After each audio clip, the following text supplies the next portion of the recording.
Oke, halo semuanya. Sekarang kita akan belajar tentang jaringan hewan. PPT ini yaitu punya Pak Sugeng Riyatno SPD. Ini materi biologi kelas 11 IPA semester ganjil bab 2. Dan semua yang ada di PPT ini bersumber dari Neil E. Campbell. Jadi ini buku Campbell ya. Biologi. Oke. Nah, yang pertama, apa itu jaringan? Jadi, jaringan itu merupakan sekumpulan sel yang memiliki bentuk dan fungsi yang sama. Beberapa jaringan berkelompok membentuk organ. Ingat ya, jadi yang paling kecil kan sel. Sel berkumpul memiliki bentuk dan fungsi yang sama, dia akan menjadi jaringan. Kumpulan jaringan disebut organ. Nanti kumpulan organ disebut sistem organ sampai dia membentuk seorang individu gitu ya. Nah, kemudian pengelompokan jaringan penyusun tubuh hewan atau manusia itu ada 4. Jadi jaringan tubuh manusia itu ada 4. Yang pertama, jaringan epitelium atau jaringan pelindung, jadi kayak semacam kulit gitu. Yang kedua, jaringan ikat. Jaringan ikat ini seperti nanti kita belajar deh di belakang. Ketiga, jaringan otot, dan yang keempat ada jaringan saraf. Pengelompokan ini didasarkan pada bentuk sel penyusunnya. Jadi balik lagi ke tadi, jaringan itu adalah sel yang memiliki bentuk dan fungsi yang sama. Yang pertama, jaringan epitelium. Dia tersusun sangat rapat satu dengan lainnya.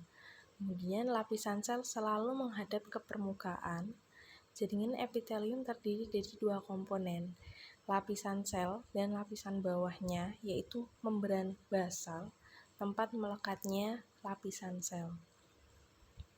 Dia itu tidak memiliki pembuluh darah dan tingkat regenerasinya tinggi.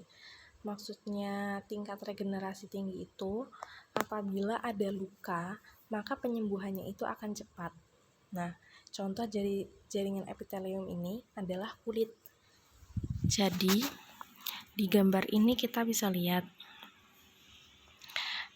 apical surface. Apical surface itu maksudnya bagian yang paling luar gitu ya, apex gitu. Terus basal surface itu bagian yang paling bawah. Di basal surface ini adalah tempat melekatnya si sel-sel ini. Jadi ini kan satu sel. Ini yang ungu-ungu ceritanya nukleusnya. Jadi ini satu sel gitu. Nah, jaringan epitelium itu ada jenis-jenisnya. Kalau diklasifikasikan berdasarkan jumlahnya, maka lapisan sel jaringan epitelium itu ada 2, ada yang selapis, ada yang berlapis. Ini contohnya, ini selapis, ini berlapis. Kalau bahasa Inggrisnya itu, kalau selapis itu simple, kalau berlapis itu stratified. Nah, apabila jaringan epitel itu diklasifikasikan berdasarkan bentuk sel yang menyusunnya, maka jaringan epitel itu dibagi menjadi 3, epitel pipih, epitel kubus, dan epitel silindris. Ini epitel pipih mana ya? Nih, epitel pipih itu nama lainnya squamous. Sedangkan epitel kubus itu kuboidal, silindris itu kolumnar. Nanti epitel-epitel yang berbeda bentuk ini, mereka punya fungsi masing-masing. Biasanya, kalau squamous itu, dia untuk jaringan-jaringan yang mengeluarkan sesuatu. Jadi, jaringan-jaringan yang mensekresikan sesuatu gitu. Atau mereka itu jaringan-jaringan untuk menyaring. Jadi, fungsinya adalah sebagai filtrat gitu ya. Sedangkan jaringan kolumner mereka biasanya jaringan pada sekresi sistem pencernaan. Terus kalau yang kuboidal, mereka itu biasanya menyusun jaringan-jaringan organ dalam, kayak organ reproduksi contohnya gitu. Testis, ovarium itu disusun oleh kuboidal gitu. Nanti untuk lebih lengkapnya di belakang. Nah, yang pertama epitelium pipih selapis, atau bahasa kerennya, bahasa ilmiahnya adalah epitelium squamous simple squamous epithelium ya. Simple squamous epithelium. Epitel ini disusun oleh selapis sel yang berbentuk pipih, berfungsi untuk pertukaran gas atau zat lainnya. Jadi karena dia tipis gitu ya, selapis doang, jadi dia memudahkan untuk pertukaran gas atau zat gitu. Contohnya epitel pada alveolus dan dinding pembuluh kapiler. Kita tahu alveolus itu tempat pertukaran oksigen dan karbon dioksida. Pembuluh kapiler itu pembuluh darah yang paling kecil. Jadi dia memungkinkan ada pertukaran gas atau zat yang lain gitu ya. Perlu kita ketahui, seperti keterangan yang tadi, salah satu ciri epitel adalah dia tersusun sangat rapat. Kita lihat ya, dia rapat banget. Oke, next. Selanjutnya ada epitelium kubus selapis atau simple cuboidal epithelium. Jaringan ini disusun oleh selapis sel yang berbentuk kubus. Kalau tadi pipih, sekarang kubus.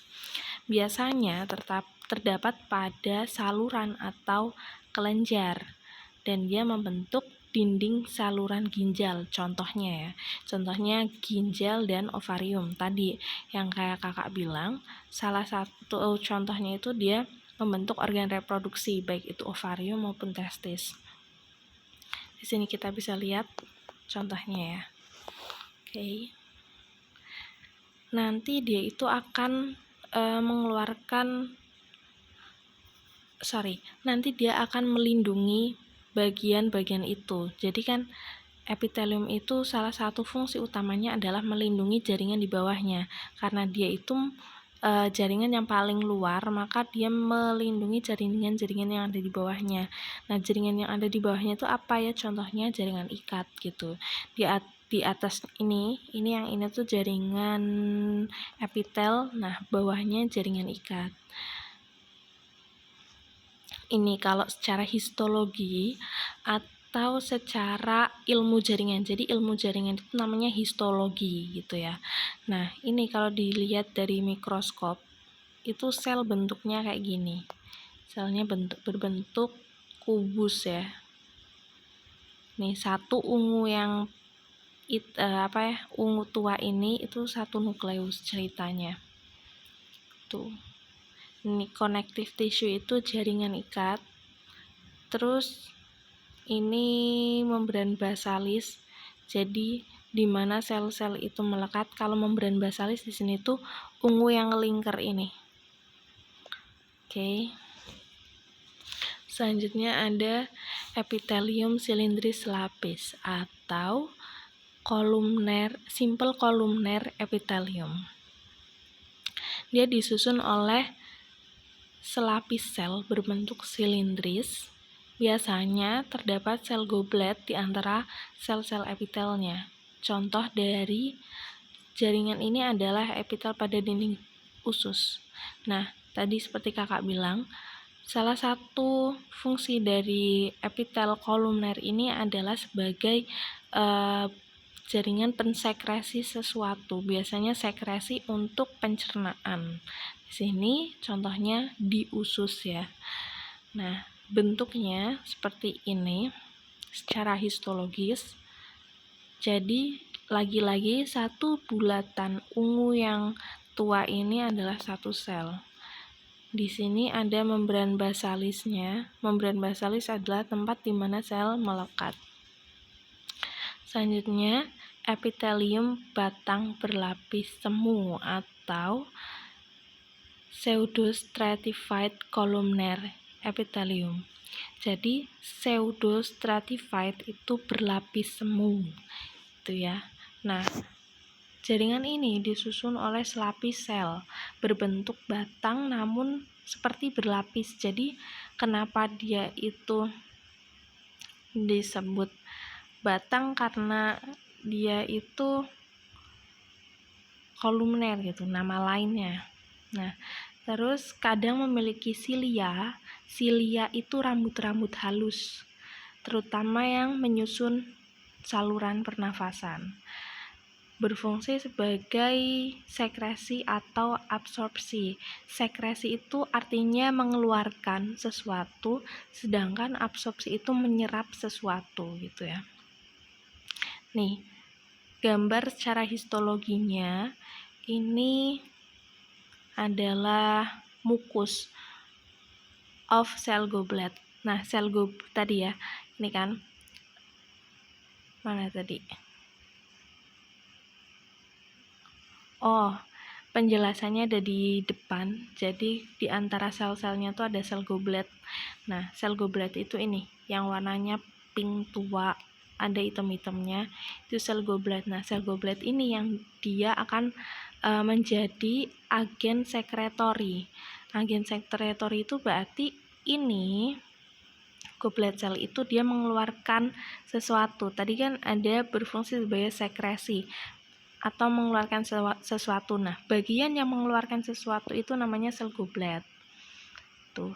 Nah, silianya itu rambut-rambut halusnya. Nah, rambut-rambut halus ini yang nantinya akan jadi kan dia menghasilkan sesuatu, nanti dikeluarkannya melalui silia juga. Jadi kan dia akan melewati ini ya. Maupun nanti absorpsi sesuatu ya, si silia itu juga berfungsi. Biasanya ini menyusun saluran pernapasan. Selanjutnya ada epitelium berlapis. Kalau tadi yang simple, terus yang semu atau semi berlapis dalam tanda kutip ya. Nah, yang ketiga ini jenis yang berlapis. Nah, yang pertama ada epitelium pipih berlapis atau stratified squamous epithelium. Sel ini terdiri dari beberapa lapis sel yang berbentuk pipih dan berfungsi sebagai pelindung. Tadi, fungsi utama dari epitel adalah melindungi. Contohnya itu ditemukan di kulit, mulut, dan esofagus. Jadi ini lebih kompleks lagi ya. Kalau tadi yang simple dia itu melindungi organ tertentu, sekarang dia lebih kompleks lagi. Kulit, mulut, dan esofagus. Jadi esofagus itu nama lain dari apa ya? Tenggorokan, tapi bukan tenggorokan sih. Pokoknya esofagus itu di sini nih. Ini esofagus. Pangkal tenggorokan. Nah, kalau secara histologis gambarannya seperti ini. Yang kedua ada epithelium kubus berlapis atau stratified cuboidal epithelium. Dia tersusun minimal dari 2 lapis atau lebih sel yang berbentuk kubus. Kemudian ada epithelium silindris berlapis. Dia permukaannya berbentuk silindris tapi di bawahnya berbentuk beragam. Jadi bisa aja paling atas tuh bentuknya kayak batang kolumner, tapi bawahnya itu campuran, ada yang kubus, ada yang kolumner gitu. Terus ada epithelium transisional.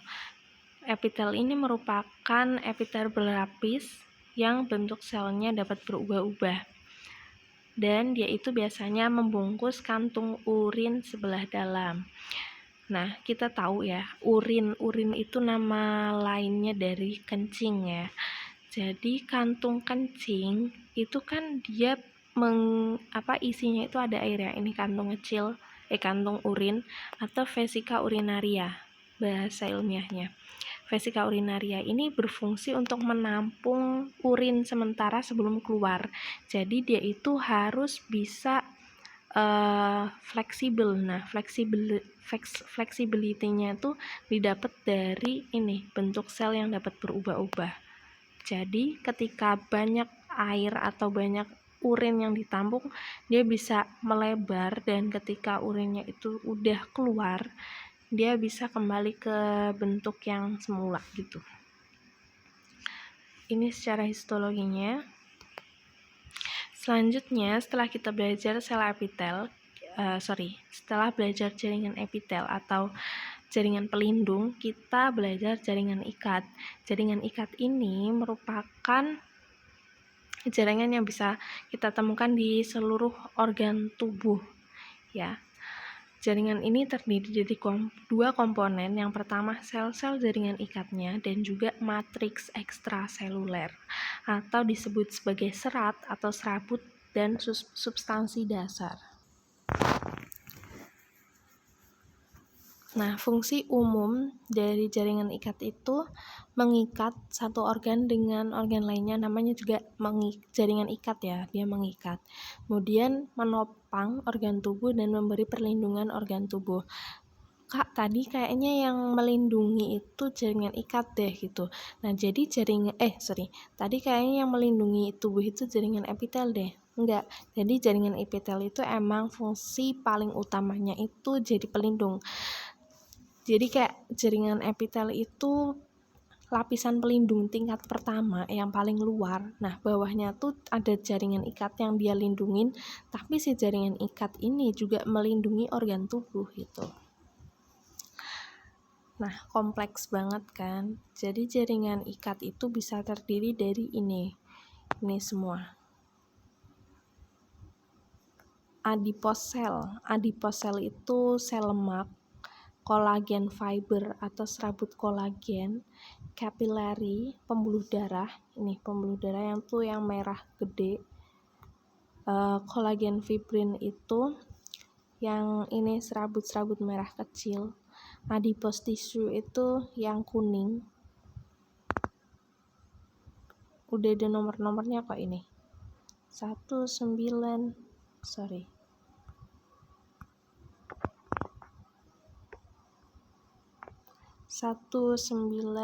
gitu ya. Nah, yang 4 elasin fiber. Elasin fiber itu yang warnanya rada kuning.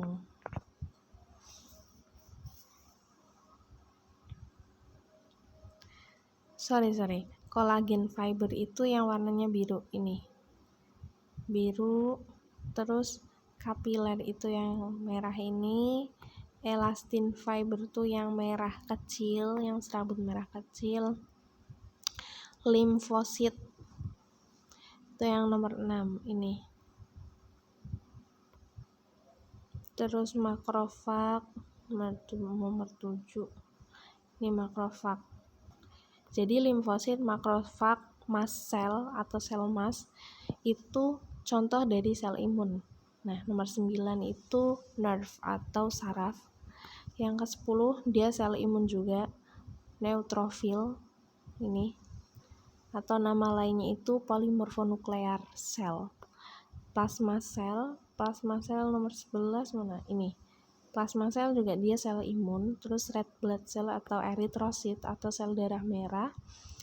Nomor 12 itu ada di dalamnya ya. Ini. Ada di dalam si pembuluh darah. Oke. Jadi komponen jaringan ikat itu yang pertama ada matriks ekstraseluler, yaitu komponen jaringan ikat yang berupa bukan sel. Jadi ada yang berupa sel, ada yang bukan sel. Yang bukan sel namanya matriks ekstraseluler. Ada dua bentuk matriks ekstraseluler, yaitu yang pertama substansi dasar yang bersifat semi cair disusun oleh asam hyaluronat atau protein dan mukopolisakarida. Selain itu, matriks ekstraseluler juga dibentuk oleh serat. Serat ini dihasilkan oleh sel jaringan ikat. Berdasarkan bentuknya ada 3 serat. Yang pertama serat kolagen, ada serat elastin, dan juga serat retikuler. Nah, jenis-jenis jaringan ikat ini berdasarkan jenis serat dan sel penyusunnya. Jaringan ikat dibedakan menjadi beberapa jenis. Yang pertama ada jaringan ikat berupa tulang atau osteon, disusun oleh sel tulang atau osteosit dengan matriks yang keras serta seratnya itu jenis kolagen, berfungsi untuk melindungi organ tubuh dan memberi bentuk tubuh.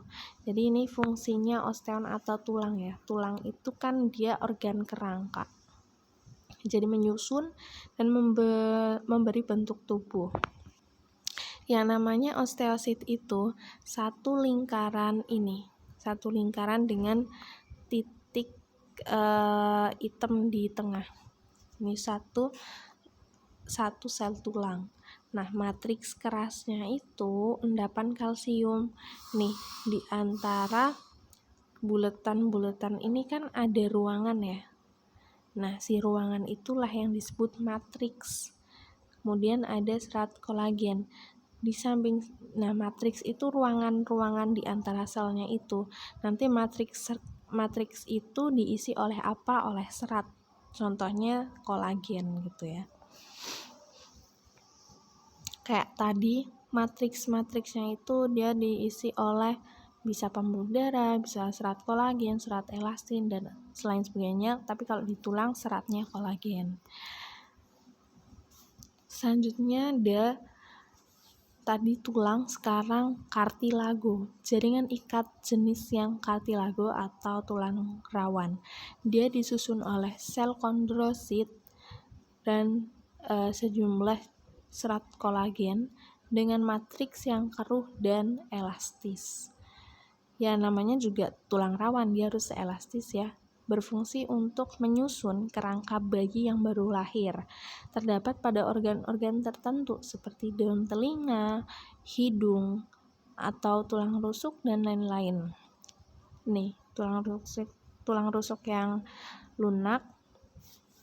Kemudian satu kartilago itu satu lingkaran ini di mana ada titik merahnya di dalam, dan ini lingkaran yang lakuna ini kan nunjuk lakuna ya. Nah, lakuna tuh yang paling luarnya, terus dalamnya, terus ini nih satu kondrosit gitu ceritanya, satu sel. Nah, ruangan di antara sel-sel itu namanya matriks. Itu ya. Lanjut. Terus ada jaringan ikat padat. Jaringan ikat padat ini disusun oleh sel-sel fibroblast. Komponen matriksnya berupa serat kolagen yang tersusun padat dan teratur. Contohnya tendon. Tendon ini penghubung otot dengan tulang. Kalau penghubung tulang dengan tulang namanya ligamen. Nih gambarnya ya. Jadi ini ceritanya yang warnanya ungu itu otot. Jadi ini jaringan padatnya, jaringan ikat padat. Ini yang ungu-ungu. Ketika dia menghubungkan tulang dengan otot, maka namanya tendon. Kalau menghubungkan tulang dengan tulang itu namanya ligamen. Nih, dia tersusun oleh collagen fibers ya. Terus nuclei of fibroblast. Nah, ini yang warnanya hijau-hijau itu dia nukleusnya. Jadi satu lingkaran hijau itu merupakan satu sel ya. Ini sebenarnya sel-sel banyak banget. Nah, sel-selnya itu sel fibroblast gitu. Oke, next. Ini gambaran histologinya ya. Nah, yang keempat itu ada jaringan ikat longgar. Dicirikan dengan susunan serat yang longgar atau tidak rapat. Tadi kan kalau epitel itu susunannya rapat ya. Nah, kalau jaringan ikat longgar ini dia tidak rapat. Serat penyusunnya adalah kolagen. Komponen sel penyusun serat adalah sel fibroblast. Fungsinya untuk menyokong, mengelilingi, dan menghubungkan elemen dari jaringan atau organ lain. Nah, yang namanya jaringan ikat longgar itu nama lainnya adalah areolar connective tissue. Jadi ini segini, ini adalah jaringan areolar. Nah, kita bisa lihat satu dengan satu komponen dengan komponen yang lainnya itu dia tidak tersusun rapat gitu ya, jadi longgar-longgar, ada banyak ruangan di antara komponennya gitu. Di sini ada elastic fibers, biasanya elastic fibers terlihat hitam atau berwarna gelap kalau dilihat dari mikroskop. Terus ini ada collagen fibers. Collagen fibers itu dia yang warnanya pink tapi smooth. Jadi yang warnanya pink rada kayak bayangan-bayangan itu. Nah, itu collagen fibers ya. Terus fibroblast. Fibroblast itu dia juga ini kayak collagen fibers ya, tapi dia tuh lebih tipis lagi. Nah, terus dia itu dan dia itu punya nukleus. Nah, fibroblast ini dia yang menghasilkan kolagen ya. Fibroblast ini menghasilkan kolagen. Selanjutnya ada jaringan lemak atau adipose tissue adalah jaringan ikat yang mengandung atau menyimpan lemak. Fungsinya melindungi beberapa organ, menyimpan cadangan makanan, dan mengatur suhu tubuh. Nah, di sini gambarnya tuh si satu bulutan putih itu adalah satu sel lemak, di mana nukleusnya itu ada di tepi. Ini adalah salah satu ciri khas dari sel lemak, yaitu inti selnya ada di tepi. Selanjutnya ada jaringan ikat berupa darah. Jadi darah itu termasuk jaringan ikat. Nah, darah ini disusun oleh matriks berupa cairan darah dan sel darah. Jadi ini kan segini ya. Nah, ini sel darah tuh ini yang bulat-bulat kayak donat ini. Terus plasma darahnya itu yang warnanya putih. Kalau ini pembuluh darah, si tabung ini pembuluh darah, maka plasmanya itu adalah cairan yang mengisi ruang di antara sel-sel ini. Tuh, jadi isinya si pembuluh darah itu ada dua, ada sel darah sendiri dan juga ada cairan darah atau plasma. Nah, plasma darah ini mengandung serat yaitu fibrin, berfungsi untuk mentransportasikan zat-zat dari dan ke seluruh tubuh. Jadi dia sebagai agen transportasi tubuh ya. Nah, di sini ada darah, sel darah itu ada 3, ada sel darah putih, sel darah merah, dan sel darah putih. Ada 3 jenis sel darah, yaitu sel darah merah, sel darah putih, sama keping darah. Yang sel darah putih itu nama lainnya adalah leukosit. Kalau sel darah merah namanya eritrosit, kalau keping darah adalah trombosit ya. Nah, keping darah. Terus sel-sel darah putih itu nanti jenisnya ada banyak banget. Di sini tulisannya cuma ada 2 ya. Ada monosit, ada neutrofil. Nah, sebenarnya jenisnya banyak banget sih. Terus nah, tadi kita udah belajar jaringan ikat, sekarang kita belajar jaringan otot yang berfungsi sebagai alat gerak aktif. Jadi, alat gerak aktif itu otot, kalau alat gerak pasif itu tulang. Berdasarkan bentuk sel penyusunnya, jaringan otot dibedakan menjadi 3. Yang pertama, otot polos. Ini, otot polos itu dia bekerja secara tidak sadar. Kalau otot lurik atau otot rangka, dia bekerja secara sadar. Terus otot jantung, dia bekerja secara tidak sadar gitu ya. Nama lainnya smooth muscle, skeletal muscle, sama cardiac muscle. Nah, ini di sini dia itu biasanya menyusun sel-sel dari menyusun organ-organ pencernaan. Kalau ini menyusun organ otot itu sendiri ya, otot yang secara orang awam bilang gitu. Terus ada yang menyusun jantung. Nah, nanti ada perbedaannya, tapi di sini kakak mau jelasin ini gambaran histologi dari jaringan otot jantung. Di sini ada diskus interkalaris. Jadi diskus interkalaris ini yang membatasi satu satu segmen dengan segmen lainnya. Di sini satu nukleus itu satu sel gitu ya. Yang pertama ada otot polos. Otot polos itu bekerja secara tak sadar, menyusun organ-organ yang berongga dan geraknya menghasilkan gerakan peristaltik. Bentuk selnya seperti cakram dengan inti di tengah. Satu sel memiliki satu inti sel. Ya. Terus ada otot rangka, dia bekerja secara sadar dan menempel pada rangka, maksudnya tuh menempel di tulang gitu. Bentuk sel yaitu bentuknya memanjang dengan lurik-lurik. Maksudnya lurik-lurik tuh ini loh, garis-garis itu. Oke. Sel memiliki inti berjumlah banyak. Jadi ini satu sel ya, satu gelondongan ini satu sel, tapi dia punya 3 nukleus nih, 1, 2, 3 gitu. Letak inti sel ada di tepi. Ini gambaran histologinya. Terus ada otot jantung. Dia letaknya hanya ada di jantung, bekerja secara tidak sadar dan bentuk selnya itu memanjang dengan lurik, sama kayak otot lurik. Bedanya, dia itu serabut. Selnya tuh bercabang-cabang. Nih, kita lihat. Ini satu sel, tapi dia tuh bercabang jadi 2. Terus setiap sel memiliki satu inti sel, ya. Dan inti selnya itu terletak di tengah. Ini di tengah ya, di tengah.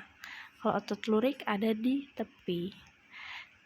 Nah, kemudian ada jaringan saraf, berfungsi untuk menerima rangsang dari indera, memproses rangsangan yang diterima, dan juga merespon rangsang. Komponen jaringan saraf itu ada neuron dan sel glia. Ini secara superficial atau secara secara umumnya aja gitu. Neuron sel saraf tuh ini. Satu sel saraf tuh ini. Nah, sel glia, kemudian sel glia ya. Sel glia ini berfungsi melindungi, mendukung neuron untuk menjalankan fungsinya. Tuh. Kalau di sel saraf itu di sini ada yang namanya dendrit. Ini dendrit. Dendrit tuh ini. Si kayak akar ini dendrit. Terus ini badan sel. Badan sel di sini ada nukleusnya. Terus ini tuh akson. Jadi tuh akson itu lanjutannya badan sel. Saluran kuning kecil yang diselubungi, ada yang diselubungi selubung mielin, ada yang enggak. Jadi selubung mielin itu yang putih-putih menyelubungin ini. Terus ada sel Schwann ini. Jadi sel Schwann itu sel yang apa bedanya? Jadi sel Schwann ini adalah sel yang berfungsi untuk melindungi, mendukung neuron. Jadi sel glia itu ada banyak jenisnya. Salah satunya adalah sel Schwann. Sel Schwann ini dia adalah sel yang menghasilkan selubung mielin yang berfungsi untuk melindungi akson nih. Ini sel Schwann nih. Dia nukleus sel Schwann di sini, ini aksonnya, ini selubung mielinnya. Jadi fungsi dari selubung mielin adalah untuk mempercepat impuls. Impuls itu adalah rangsangan yang diterima oleh sel saraf gitu ya. Nah, ini adalah jalur penghantaran impuls. Yang pertama, alat indera itu menerima rangsang. Rangsangnya itu diteruskan berupa impuls. Nah, impuls ini diteruskan yang pertama oleh neuron sensorik. Kemudian dia diolah di otak dan dia dikeluarkan. Jadi hasil pemikirannya itu dikeluarkan menjadi aksi. Aksinya itu di efektor gitu. Dihantarkan oleh siapa? Oleh neuron motorik. Tuh. Ini ada sistem saraf tepi sama saraf pusat. Nah, sistem saraf pusat itu tersusun dari otak dan kawan-kawannya. Nanti ada batang otak, nanti ada bagian-bagian otaknya sendiri. Terus sistem saraf tepi itu maksudnya sistem saraf yang ada di selain otak gitu ya. Di selain otak itu kan banyak terdapat saraf-saraf juga ya, salah satunya ada di organ-organ kayak kulit gitu-gitu kan. Nah, itu yang maksudnya sistem saraf tepi itu di situ, saraf yang ada di luar selain otak gitu. Oke, jadi penjelasannya cukup sekian. Kalau misal ada salah-salah kata, kakak mohon maaf. Kalau misal ada yang belum dipahamin, silahkan ditanyakan. Terima kasih.